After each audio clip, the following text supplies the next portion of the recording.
Oke, bismillahirrahmanirrahim. Assalamualaikum warahmatullahi wabarakatuh. Selamat pagi menjelang siang kawan-kawan, semoga sehat selalu. Kapanpun Anda menonton video ini, saya harap Anda bisa memahami dan bisa mempraktikkan di dalam tugas UTS, tugas UAS ya. Oke, ini saya buat video ini karena memang dalam beberapa pertemuan sebelumnya saya belum sempat untuk menjelaskan terkait materi-materi yang akan disampaikan, khususnya yang berkenaan dengan bagaimana mereview artikel dan standarisasinya, lalu dan bagaimana standarisasi yang ada di matkul ini, tafsir maqasid. Oke, pertama mungkin saya harus mengulang terlebih dahulu dari silabus yang sudah ditulis. Kemarin kan tugas UTS sudah selesai, tugas harian juga sudah. Tugas harian jangan lupa untuk disubmit di Google Classroom. Oke. Lalu untuk ketentuan review artikel sebagai tugas UAS. Baik, di sini saya mengapa mewajibkan review artikel untuk memotivasi agar kawan-kawan yang semester 5 ini memperbanyak melakukan review atas artikel. Jadi kalau kawan-kawan ini ingin mencari judul, sebaiknya kawan-kawan lebih banyak untuk mereview artikel-artikel. Nah, kemudian hasil dari review ini kemudian ditumpahkan. Baik, jadi nanti yang ada atau yang direview oleh kawan-kawan ini ada 2 artikel yang menggunakan perspektif tafsir maqasid di dalam penyelesaiannya. Lalu, nah ini boleh dilihat nih ada 2 artikel. Ada 2 artikel yang direview ini yang saya garis bawahi. Saya highlight ya. Nah, kemudian juga berapa kata, ada 500 sampai 1000 kata. Jadi reviewnya ini bentuknya modelnya seperti esai. Begitu ya kawan-kawan. Sehingga nanti ketika kawan-kawan menuliskan esai tersebut atau menuliskan hasil review itu harus berdasarkan esai. Makanya ini saya juga perlu membuka Word kawan-kawan. Nah, ini agar kawan-kawan bisa, nanti akan saya dikte paragraf pertama nanti isinya apa, paragraf kedua, paragraf ketiga, hingga paragraf ke-8. Ini juga memudahkan kawan-kawan ketika kawan-kawan mulai melakukan review. Baik, untuk yang pertama adalah aturan-aturan tertentu, aturan-aturan yang perlu dipatuhi. Salah satunya adalah font Times New Roman, kemudian ada ukurannya ya 12, kemudian spasi single, dan hasil yang penting 500 sampai 1000 kata. Ini yang paling penting ya, 500 sampai 1000 kata. Baik, lalu yang perlu digarisbawahi adalah pendahuluan. Jadi pendahuluan ini berisi apa? Permasalahan yang diangkat oleh penulis artikel ilmiah yang dikombinasikan dengan alasan mahasiswa tertarik untuk mereview artikel tersebut. Alasan mahasiswa tertarik mereview artikel. Artinya alasan-alasan ini harus didasari dengan alasan-alasan ilmiah, bukan karena ingin tahu, karena menarik dan lain sebagainya. Tapi mungkin bisa dikatakan karena memiliki kegelisahan yang sama atau kegelisahan akademik yang sama. Jadi misalkan kawan-kawan memiliki kegelisahan akademik yang sama terkait krisis ekologi, atau kawan-kawan memiliki concern atau kawan-kawan memiliki fokus untuk mengkaji etika, ingin mencoba untuk menyelesaikan permasalahan-permasalahan yang ada di saat ini misalkan. Nah, itu yang kawan-kawan coba untuk lakukan. Baik, kemudian ada ulasan konten artikel yang diringkas. Nah, ini ulasan ini penting, ini ulasan konten yang diringkas atau diambil poin-poin pentingnya. Nanti akan saya jelaskan juga dari mana kita ambil poin-poin penting ulasan-ulasannya. Nah, biasanya kita diambil dari subbab hasil dan diskusi. Nah, ini poin-poin pentingnya. Ini poin-poin pentingnya nanti juga harus kita jelaskan. Dan nanti saya akan jelaskan apa ini poin-poin yang harus ada dalam artikel, dalam reviewnya, hasil reviewnya. Jadi hasil reviewnya berbentuk esai. Ini yang harus ada 4 poin ini. Kemudian yang ketiga adalah kesimpulan dari mahasiswa. Ini kesimpulan dari mahasiswa sebagai jawaban dari masalah yang diulas oleh mahasiswa di pendahuluan. Nah, jadi Anda juga harus punya masalah. Anda juga sebagai mahasiswa yang mereview harus punya masalah. Kawan-kawan harus punya masalah dan juga nanti disesuaikan dengan permasalahan yang ada di artikel. Lalu untuk menjawabnya, kawan-kawan harus punya kesimpulan di luar kesimpulan dari penulis. Ini kesimpulan kawan-kawan sendiri. Lalu untuk referensi, Nah, diwajibkan untuk mengambil referensi lain. Jadi wajib untuk mengambil referensi lain selain dari artikel yang sedang direview. Artinya agar ada pembanding di situ. Oke, kita langsung saja coba untuk coba saya ingin menjelaskan terlebih dahulu. Ada 3 poin sebenarnya dalam review artikel. Itu ada 3 poin. Yang pertama ada posisi. Posisi ini mencakup latar belakang masalah. Kemudian juga cara menyelesaikan masalah, metodenya. Dan yang ketiga, hasil penelitian. Nah, posisi ini menjelaskan diskusi ya, atau menjelaskan kalau di Word tadi kalau di silabus tadi yang kita buka, ini menjelaskan ulasan. Nah, jadi ini kita ulas ini. Posisi ini adalah ulasan. Gitu ya. Kemudian yang kedua adalah elaborasi. Nah, elaborasi tadi yaitu kombinasi antara kesimpulan, kombinasi permasalahan, ya kan? Antara permasalahannya penulis yang artikelnya di review dengan permasalahan mahasiswa, permasalahan kawan-kawan. Juga selain kombinasi permasalahan juga kombinasi kesimpulan. Kombinasi kesimpulan. Oke. Lalu yang ketiga adalah posisi elaborasi dan apresiasi. Jadi Anda juga harus memberikan kritik atau apresiasi terhadap apa yang sudah dilakukan oleh si penulis. Apa kelebihannya diapresiasi dan apa kekurangannya dikritisi. Oke, kira-kira begitu ya. Ini poin-poin inti. Sehingga dari 3 ini mencakup ada LBM, posisi di sini. LBM, metode hasil penelitian. Ini semuanya ada di abstrak ya. Ada di abstrak. Nah, kemudian untuk kombinasi permasalahan dan kombinasi kesimpulan, ini harus ada ide dari Anda. Ide mahasiswa. Ide mahasiswa ini juga sama, harus ada ide mahasiswa. Kombinasi kesimpulan. Jadi tidak hanya kesimpulan yang ada di artikel, tidak hanya permasalahan yang ada di artikel, tapi juga permasalahan dan kesimpulan yang ada di pikiran Anda sebagai mahasiswa, kawan-kawan. Kemudian apresiasi dan kritisi ini juga ide dari mahasiswa atau ya pandangan dari mahasiswa. Oke, saya rasa itu sudah bisa dipahami ya. Baik, sekarang kita coba praktekkan ya kawan-kawan untuk mereview. Ini saya mereview salah satu tulisan dari mahasiswa lulusan magister UIN Sunan Kalijaga juga. Nah, pertama kita lihat dari abstrak. Jadi pertama kita ketika melihat review itu kita coba lihat abstraknya. Oke. Coba saya ingin buat gambaran. Baik. Jadi ada 3 poin sebenarnya dalam abstrak itu. Ada masalah.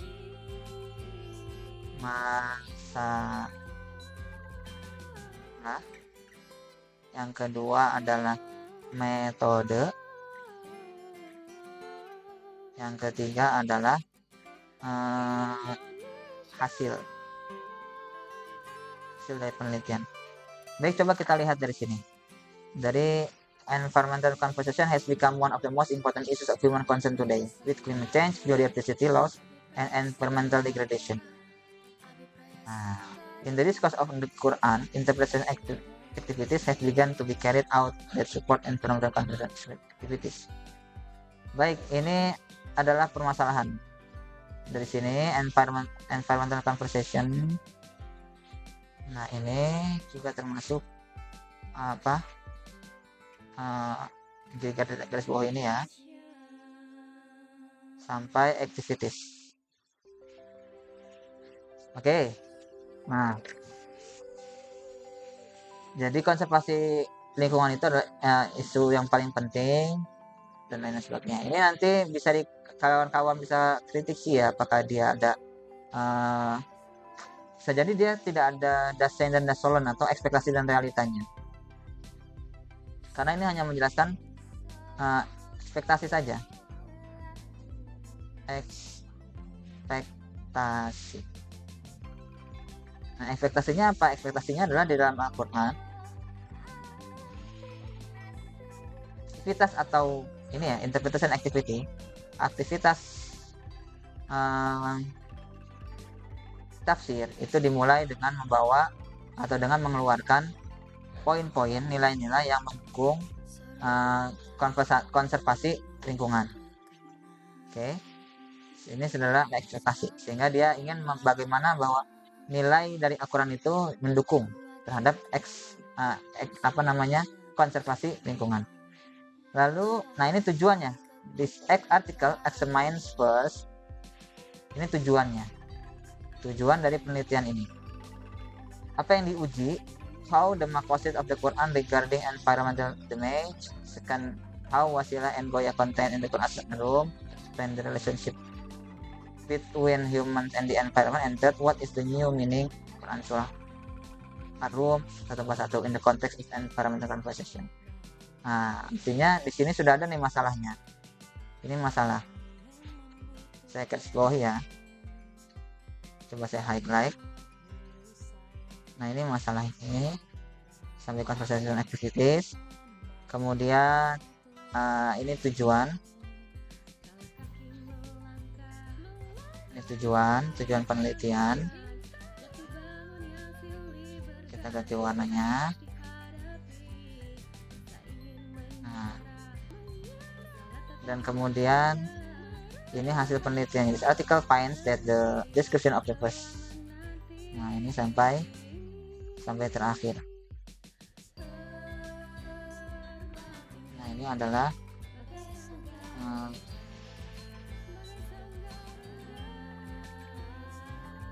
dan ini adalah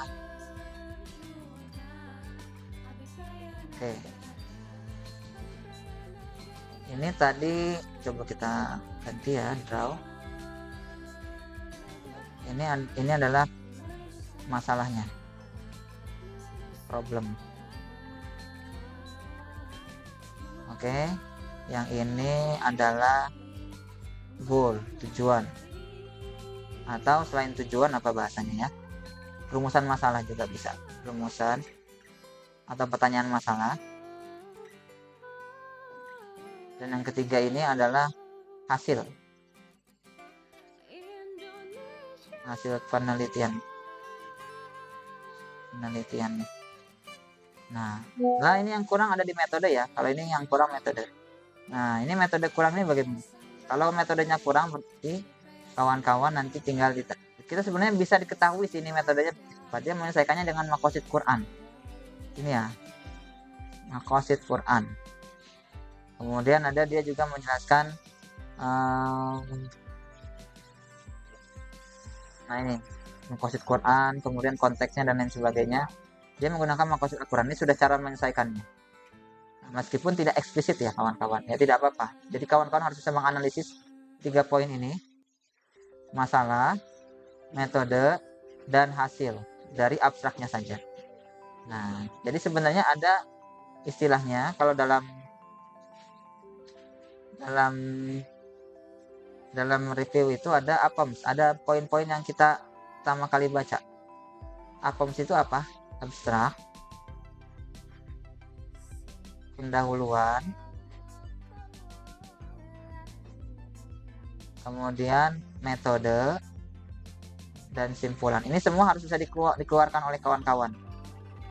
Plus kelebihan dan kekurangan. Itu ya kawan-kawan ya. Nah, ini sesuai dengan yang tadi saya sebutkan ini. Ada posisi penulis, elaborasi dengan ide Anda, apresiasi dan kritisi dari yang disebutkan tadi. Oke, kita kembali ke artikel. Sudah kita coret-coret nih artikelnya ya. Nah, ini abstraknya, oke. Lalu kita lihat pendahuluannya. Di pendahuluan tuh kita mau lihat masalahnya. Di pendahuluan kita mau lihat masalahnya. Masalah biasanya di paragraf pertama atau dalam bahasanya itu paragraf pertama itu biasanya fakta literatur. fakta sosial. Fakta sosial itu adalah ada Dasein yang sudah sering saya jelaskan di kelas ya. Dasein dan Das Sollen. Dasein itu apa? Dasein itu adalah realita. Das Sollen ekspektasi.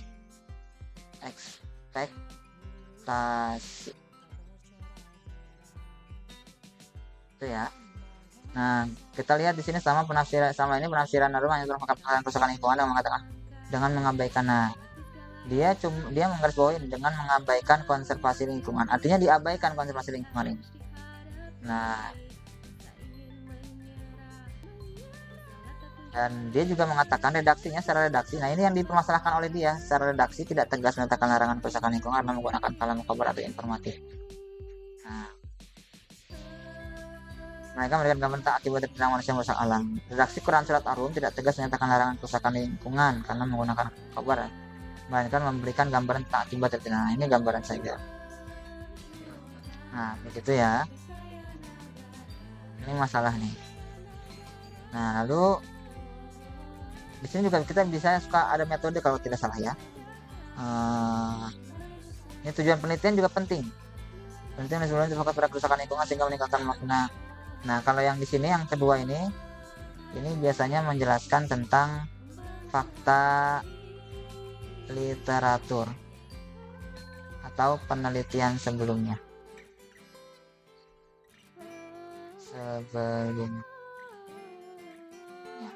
Sini ya. Nah, ini tujuan juga kita harus tahu nih tujuan supaya kita tahu posisi dari peneliti, tujuannya. Di sini ada garis, mungkin bisa digaris bawahi ya. Tulisan ini memiliki tujuan. Coba kita highlight. Nah, ini tujuan. Di sini memiliki. Maaf ya.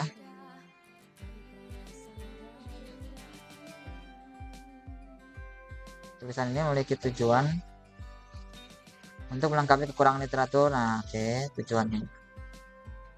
Baik. Kemudian ini juga menjelaskan posisi ini ya. Tulisan ini berargumen bahwa Quran menggunakan perspektif makosidiyah yang menghasilkan tafsir yang ramah lingkungan. Nah, ini ini masuknya ke posisi.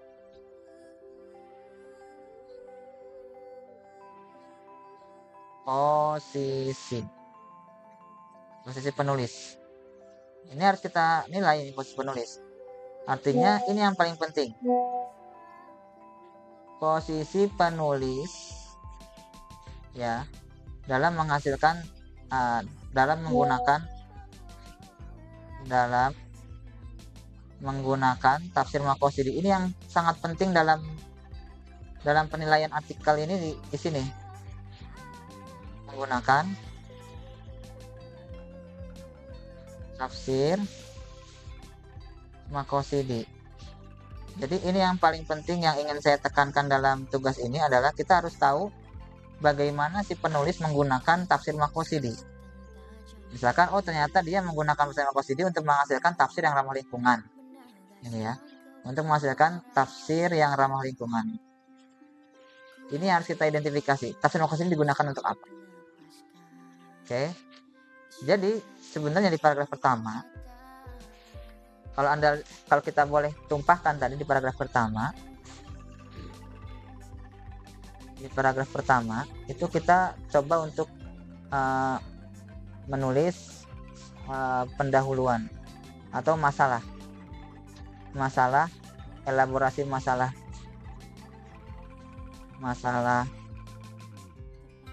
dari penulis artikel dan dari mahasiswa, reviewer atau mahasiswa ya Anda, begitu. Oke. Ini paragraf kedua, elaborasi. Jadi dari masalah, kemudian apa masalah. Kita kan otomatis ketika memilih itu kan ada ketertarikan ya. Kita tertarik pada satu isu ini, kita tertarik ini. Nah, itu adalah salah satu ketertarikan kita, masalah kita. Apakah kita concern dalam masalah itu, apakah kita punya permasalahan yang lain gitu. Dari fenomena yang ada, ini bisa membantu saya untuk menyelesaikan fenomena yang ada begitu, agar tidak lagi kesenjangan antara fenomena dan realita. Ada kesenjangan antara fenomena dan satu lagi apa, fenomena dan ekspektasi atau idealitasnya. Paragraf yang kedua adalah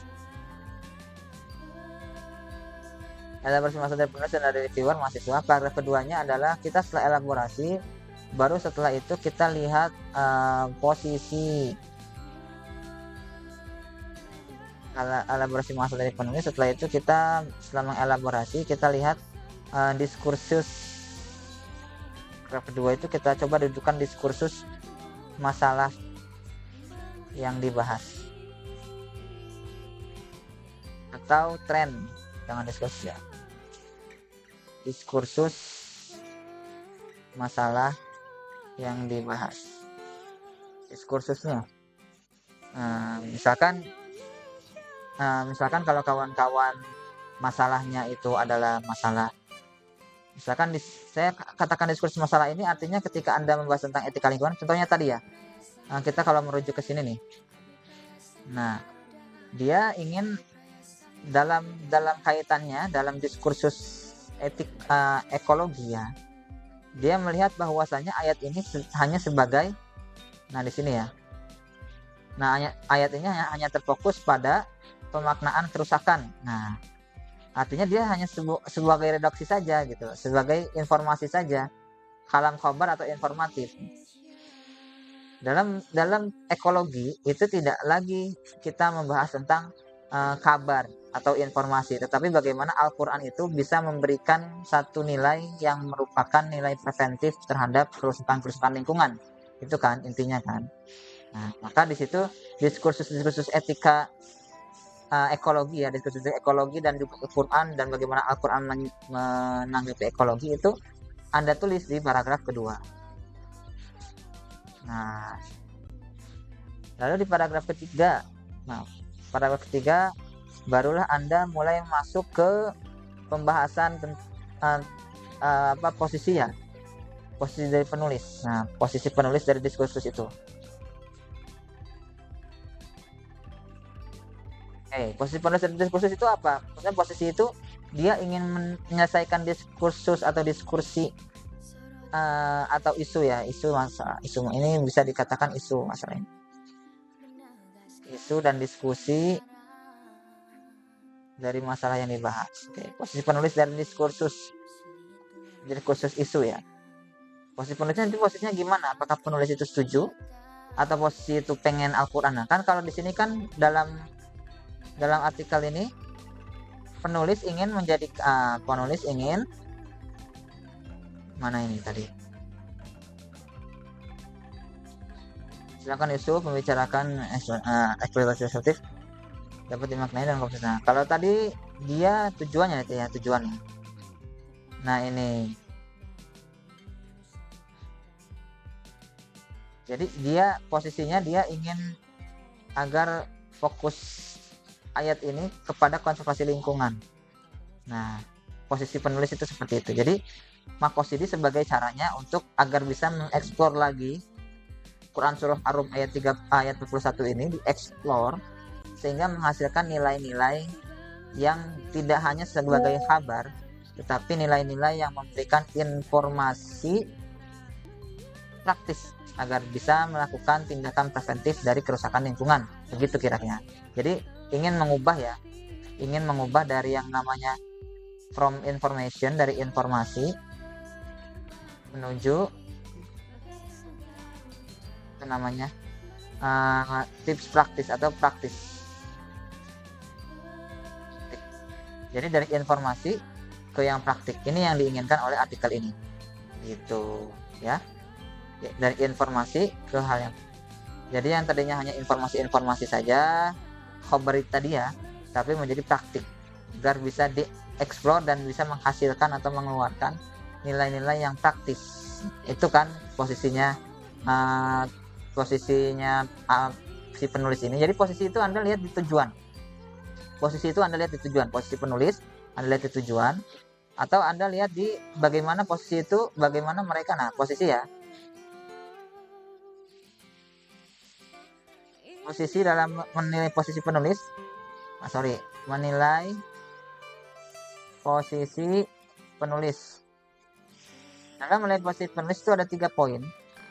Pertama, dari cara memandang masalah. Masalahnya itu konkret atau tidak, atau cara memandang masalah. Jadi kalau misalkan yang dipermasalahkan tafsir, berarti dia merasa tafsir itu masih kurang. Tafsir-tafsir sebelumnya masih kurang.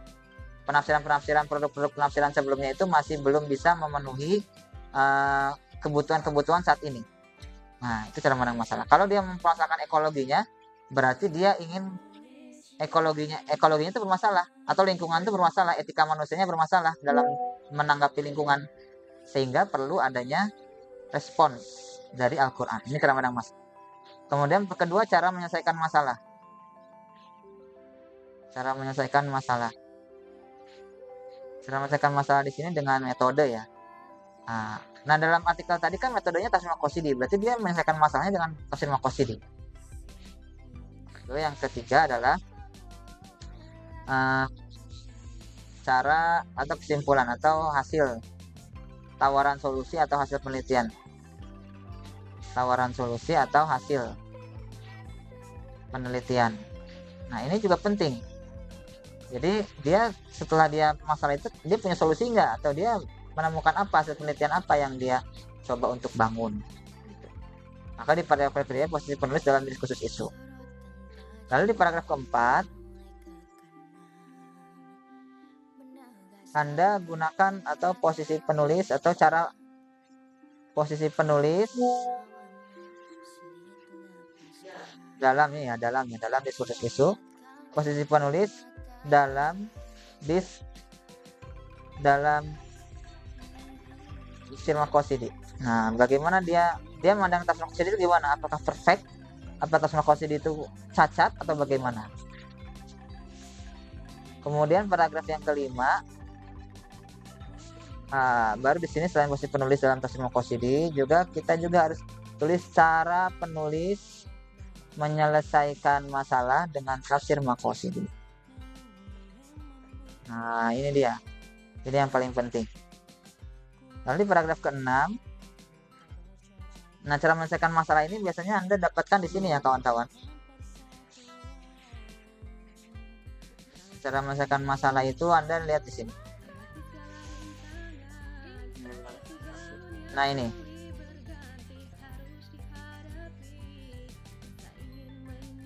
Nah, ini dia membahas pertama di ini ya. Kita makanya lihat poin-poinnya. Jadi lihat sebab-sebabnya.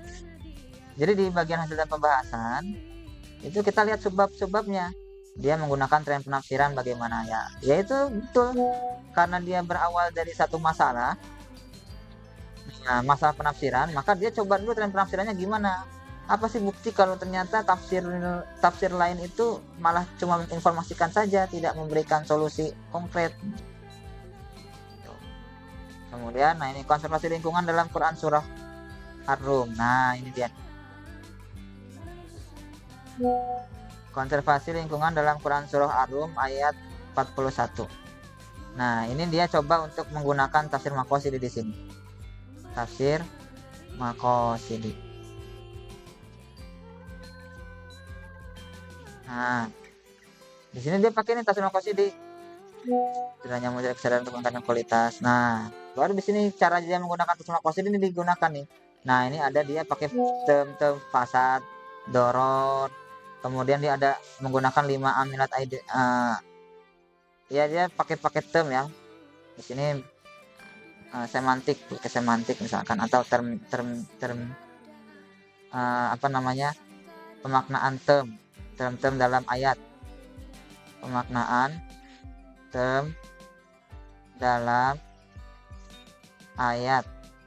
Nah, ini sintagmatik, dia juga pakai sintagmatik di sini ya, jelas ya. Nah, kemudian Zoharo, Tafsir Maqasidhi melakukan pendekatan penafsiran Quran yang menggunakan pendekatan pada dimensi maqasid Al-Quran. Nah, dia juga pakai nih. Nah, di sini salah satu bentuk atau dari ini adalah salah satu permulaan. Dia menggunakan Tafsir Maqasidhi. Nah, baru nih 5 hal dan lain sebagainya. Ini perspektif Maqasidhi dia mulai muncul di sini. Oke, gitu ya. Baik. Lalu selanjutnya Di paragraf ke-6 ya. Paragraf ke-6, hasil yang signifikan dari penafsiran maqasid. Nah, jadi kan dia sebutkan tuh ya. Jadi kalau artikelnya menyebutkan ya enak sih. Jadi kalau artikelnya tidak menyebutkan, contohnya begini. Ini kan di artikelnya menyebutkan tren-tren penafsirannya itu bagaimana nih. Nah, disebutkan di sini. Tren penafsirannya bagaimana. Ini sudah disebutkan oleh si penulis artikel. Tren penafsirannya sudah disebutkan oleh si penulis artikel. Nah, aman kan, sudah disebutkan. Jadi kita tinggal bandingkan saja yang tidak pakai maqasid dan yang menggunakan maqasid. Ternyata signifikan. Nah, tinggal kawan-kawan ini lihat signifikan nggak hasilnya. Kalau si penulis artikel tidak menyebutkan, ya Anda kawan-kawan bisa melihat penafsiran dari ayat tersebut di artikel lain atau di tafsir. Nah, baru di paragraf ke-7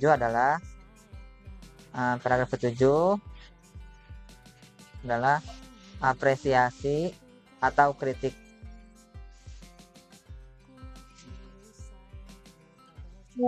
Kelebihan atau kekurangan sebenarnya.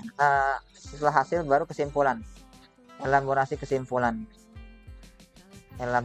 kesimpulan. Jadi dikombinasikan antara kesimpulan dari penulis dan dari reviewer, yaitu mahasiswa.